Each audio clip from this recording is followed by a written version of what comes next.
tap on the gear icon at the top right of the screen. Then click on Team and Security under Account Settings section. You may hit the Add Member button over here.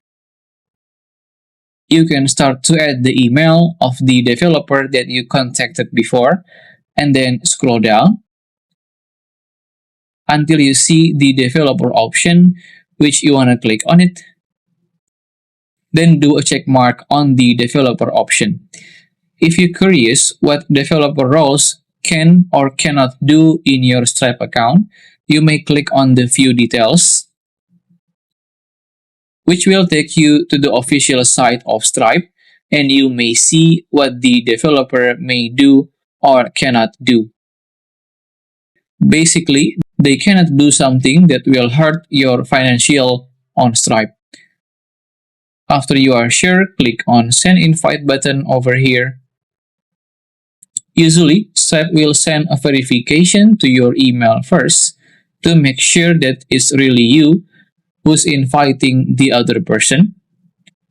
And from the perspective of the developer, they will have to open their own email, and they will see the emails from Stripe and click on this Join Account button to accept your invitation. After that, the hired developer have to log in to their own Stripe account or creating a brand new Stripe account if they don't have any Stripe account at the moment. And that's it. After that, they were officially a part of your Stripe account team member as a developer. So you don't need to give out your password or any credentials.